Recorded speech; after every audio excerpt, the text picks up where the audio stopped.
At no point in your rambling, incoherent response were you even close to anything that could be considered a rational thought.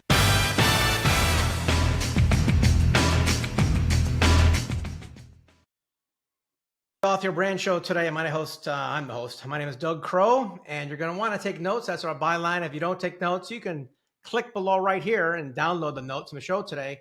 And I'm pretty sure you're going to want these notes. I've got a great guest and a very fascinating and topical area to discuss today. He's an advisor for Beyond Enterprises. He's an author, entrepreneur, investor. And we're talking about his book today and some of his other things that he's got going on.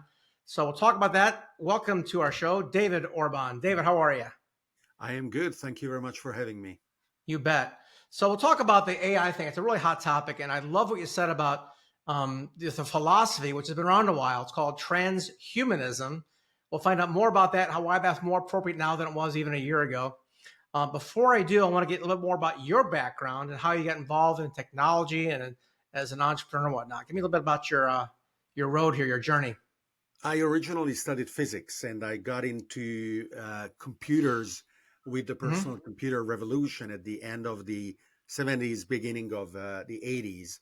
Yeah. And believe it or not, but already at that time, we were doing AI stuff. Sure. So what is now very hot and in the hands of anybody who cares to play with ChatGPT or other fantastic tools, we were dreaming about being able to do that because the computers were really not powerful enough. Right. But even before, in the 40s, von Neumann, who is one of the fathers of the computer architecture we all use, was asking himself, what will be the end result of this revolution that I am starting? Yeah. How will computers perform 100 years from now? Is there a limit to what they can do? Are they going to be able to perform the highest functions that humans are recognized by in terms of creativity, in terms of empathy, emotional understanding of others? And a lot of people answer those questions in the affirmative. Either computers are to a large degree already able to do that, or they will soon be able to do that. And when computers match and then rapidly after surpass human performance across any test and any area, we call that the technological singularity. And so asking yourself, what is the nature of humanity, what it means to be human in a post-singularitarian world, that is what the philosophy of transhumanism concerns itself with. Okay. So you said a minute ago, correct me if I'm quoting this wrong, but the ability for AI is passing the bar exam. It's doing a better job of medical diagnosis. That's all, documented, real stuff's coming out fast. But you said about the feeling or emotion. And my challenge on that was like, it can mimic it, but I don't think it has feelings, right? So it is a real philosophical question, the so-called hard problem of artificial intelligence, how we can prove that there is something like to live as an AI or a robot. Because we assume there is something like living as Doug. And I don't question your self-awareness, consciousness, your ability to identify and empathize with my emotions, challenges, or laugh genuinely if I crack a joke.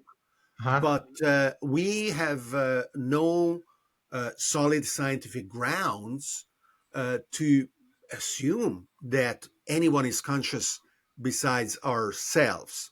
We just take extremely necessary shortcuts in order to pragmatically being able to live our lives, a little bit like we don't question if our next step will hit a solid ground Right. On the sidewalk in New York, Hmm. maybe I will stumble because all kinds of craziness is going on, but I will not question the basic rules of reality.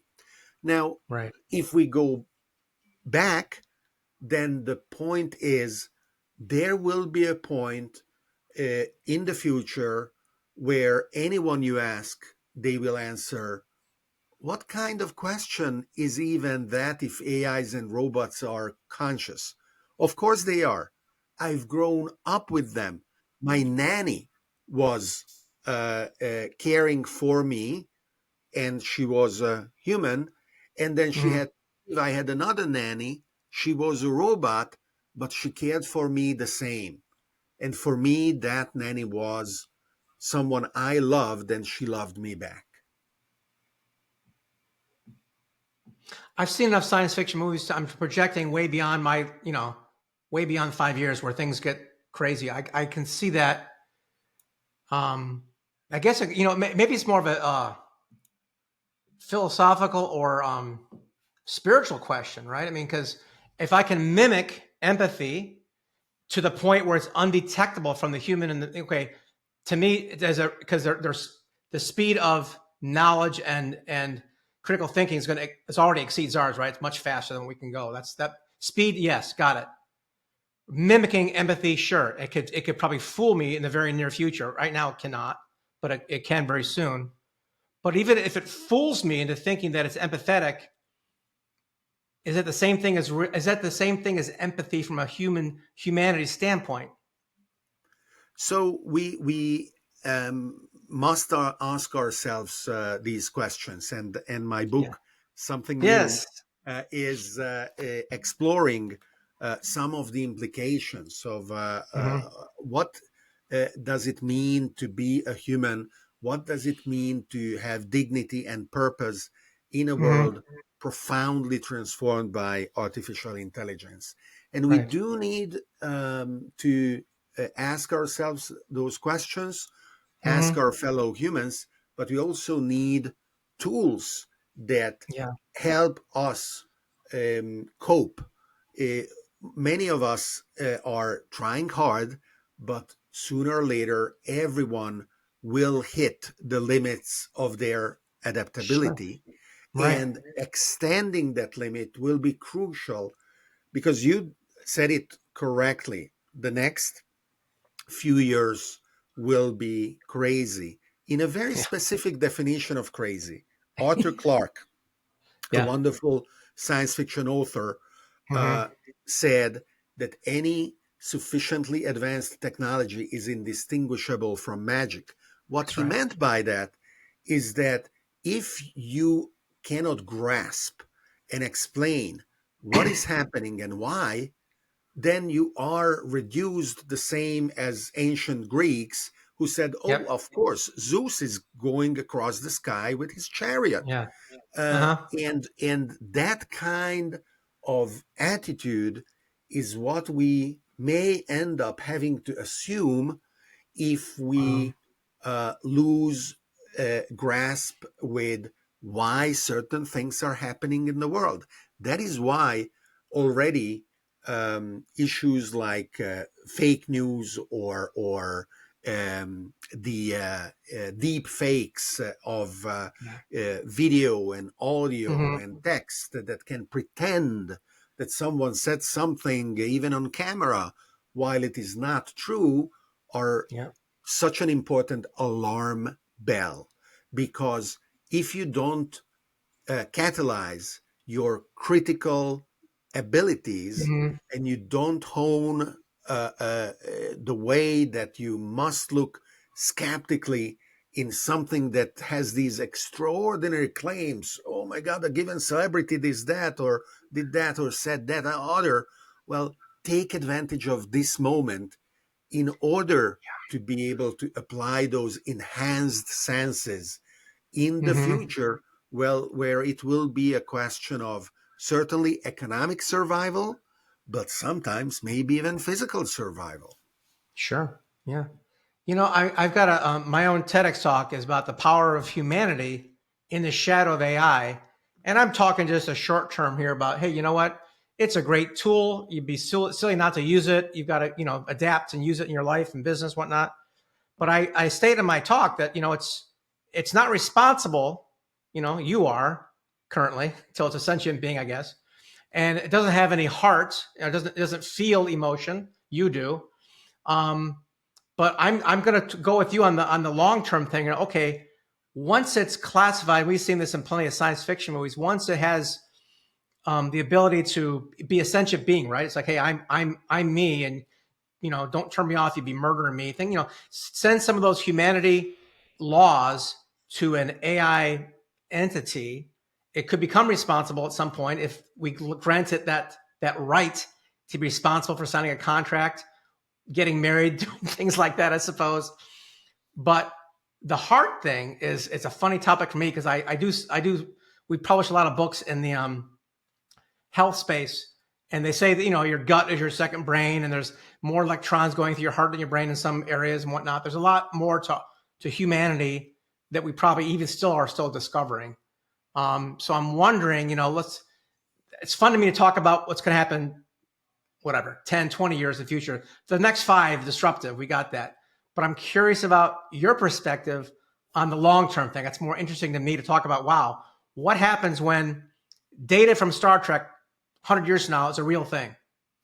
So how are we going to look at that? the human form evolved over millions of years to be Right. fit in a given environment. Mm-hmm.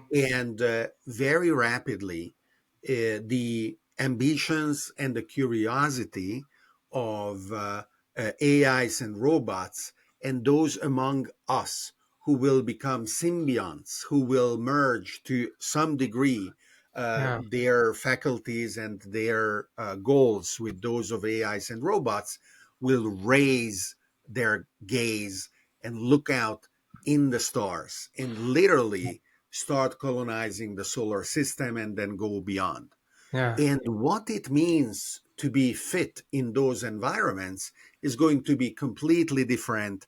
They will rapidly shed their human form, Mm. and then they will assume some other kind of physical and cognitive set of abilities Yeah.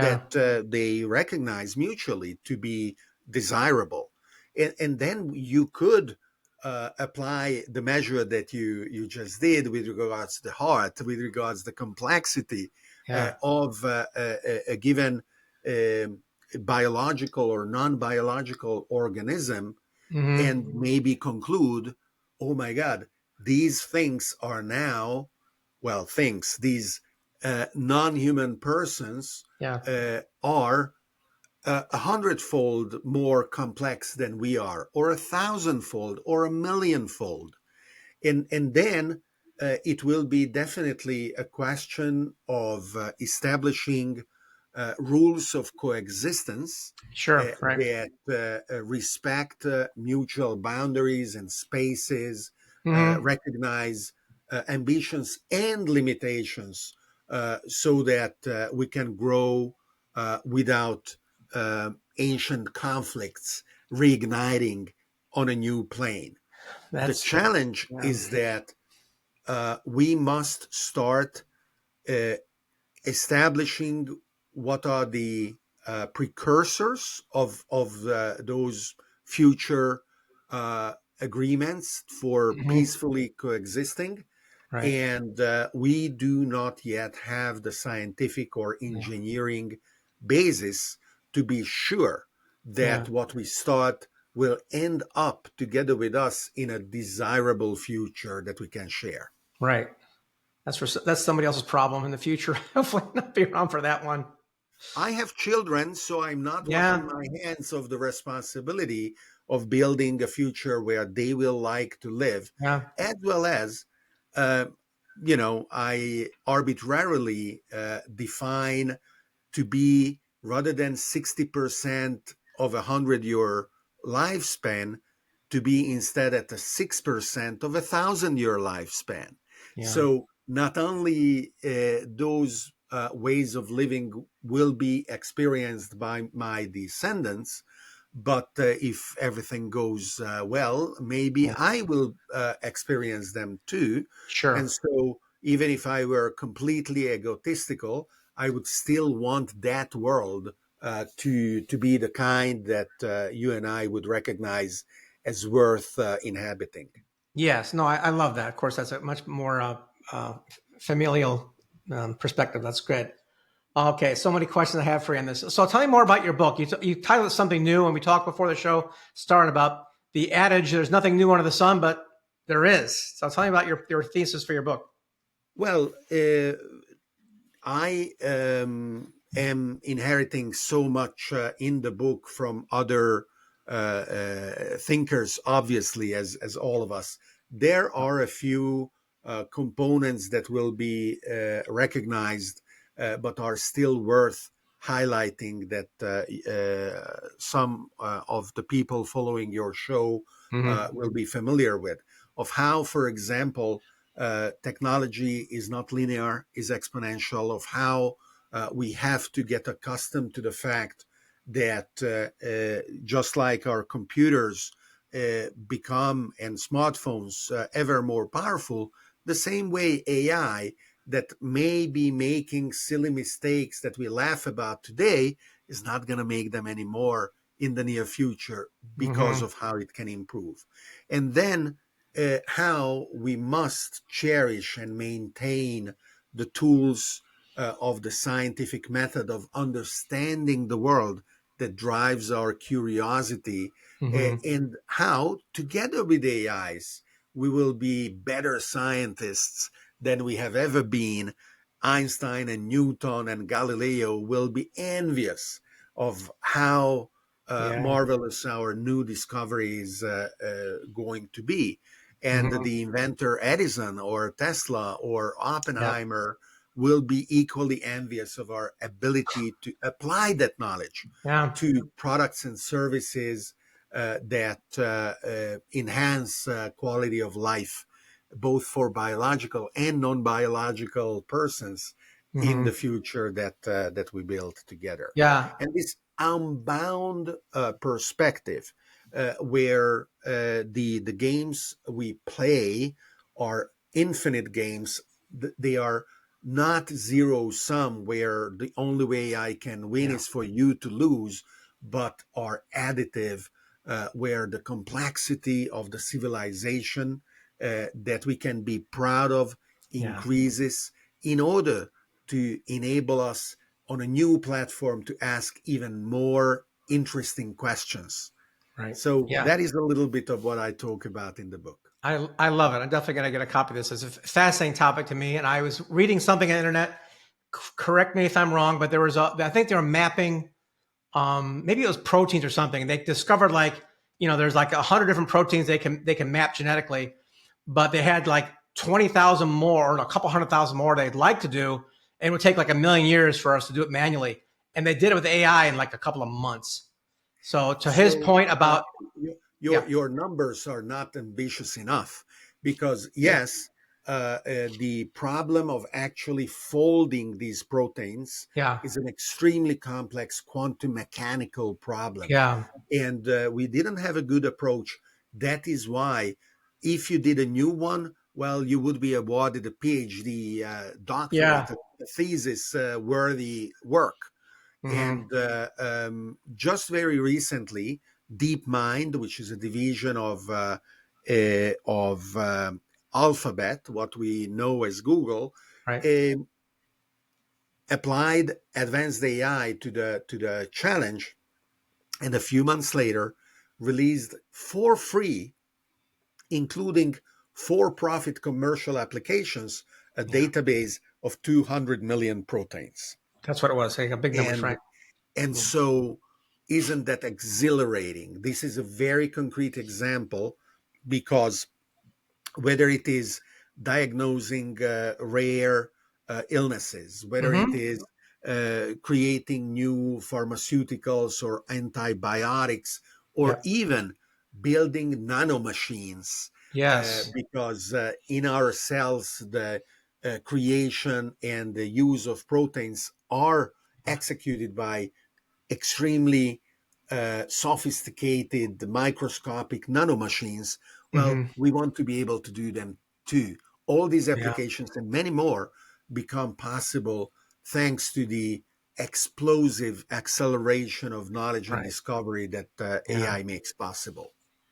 That's great. Thanks for the correction on numbers. I knew you help me with that. But I'm using that as an example because what you said earlier, people might not have caught that, but I did. And like Oppenheimer, Einstein would be like, "What? You could do all that in an hour?" First, it took me a lifetime.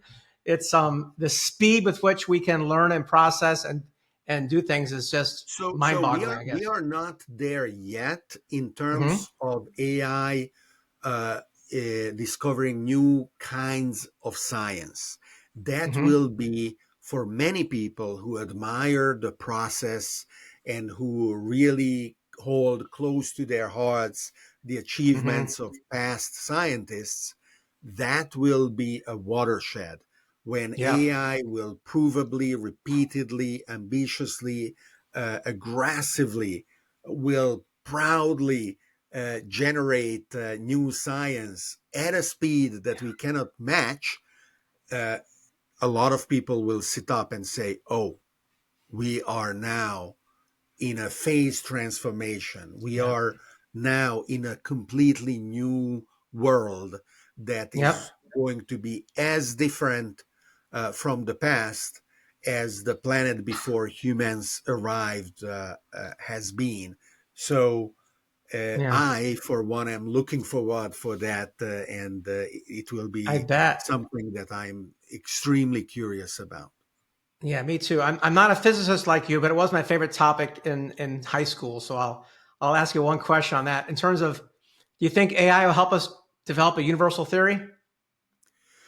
So we actually have mathematical proof Okay. that the process of discovery will never end. Okay. So uh, in mathematics, we can always build a new theorem that is outside of the system. Doesn't Right. matter how Mm-hmm. complex. And the only thing we can do is to say, okay, it's true, and becomes an Yeah. extension of our Uh-huh. theories, of our axioms. Or we say, no, no, no, it is false. And then we go Doesn't the other balance. way. Mm-hmm. And there is a, as of yet unexplained, but incredibly powerful correspondence between things that we design and discover in mathematics, and that Mm-hmm. sooner or later there will be some physical instantiation of that weird theorem or that Yeah. particular equation or function. So what Mm-hmm. I expect is that we will walk together with AIs this process, and the currently open questions of what is the nature of dark matter, what is the nature of Yeah. dark energy, why is it that Mm-hmm. everything we see is just a very tiny fraction of the universe Yeah. as that we know exists out there. Well, these questions will be answered, but it will not be the end of the story. It will be Nice. opening the door to new Mm-hmm. questions that together with the AIs we are going to be able to ask ourselves. Yeah. That's good. That's a good perspective, right? There's no end. It's always a journey. There's no destination. Yeah. Keep learning. And imagine if it were the opposite, whether it Mm-hmm. is 100 years or a million years, we would Mm-hmm. just say, okay, the end. What would that even Yeah. mean, both in terms of the process? What would you do the day after? Uh, Right. and why would you even wake up in the morning and get out of bed? But it is also an issue of giving meaning to what we do, to um, being able to fuel uh, one of our most fundamental and important constituents, which is curiosity.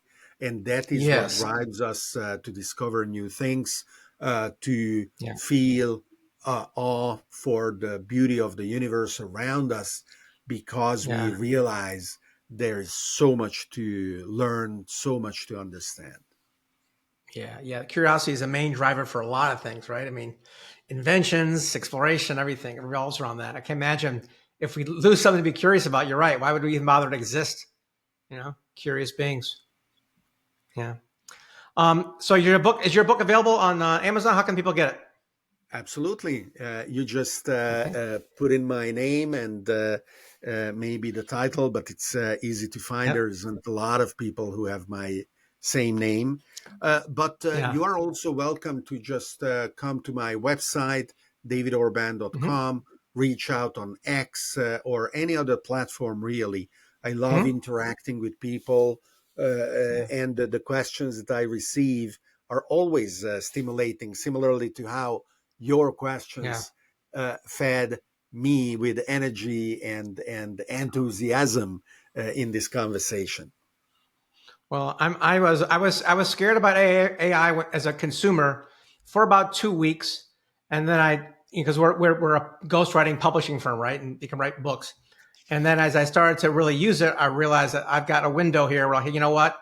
Humanity is still very much involved with AI. There'll be disruption. There's going to be chaos for a little while, but um, we can adapt and use it to the best of our ability, and have a positive outlook on it. I think is a good way to approach it, in my opinion. So, yeah. Yeah, and I invite not only you, which evidently have already gone down on the journey, but Hmm. everyone watching this show to realize that these tools are raising the bar of what Yeah. we all can do together. Hmm.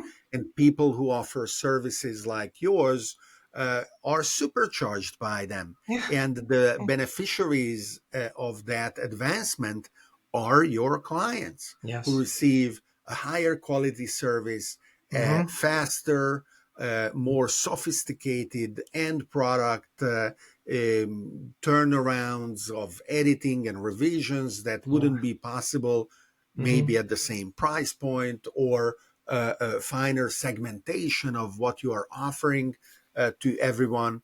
That's right. And in the past, only presidents or top CEOs would have speechwriters. That's right. Why shouldn't everyone now have a I know. speechwriter? So Uh, easy. Professionals like you are needed Mhm. to shepherd the process, That's to right. understand. Too many times, those who are unaccustomed to the power of these tools are paralyzed by the Hmm. blank slate they represent. They don't Yeah. even know what questions to ask, how Yeah. to use them. So Right. you can definitely provide the great service that you have provided in the past Hmm. at a new level, Yeah. with satisfaction of an even more broadly expanded Hmm. client base. Right. Absolutely. Thank you so much, Dave. I really appreciate being on the show today. Get his book, folks. Something New by David Orban. Get it on Amazon. The link is right below here. And you're going to be well served by learning what he has to share. So thank you so much for being on the show today. Come back again, won't you? Thank you. I You got will it. certainly. All right. Good job.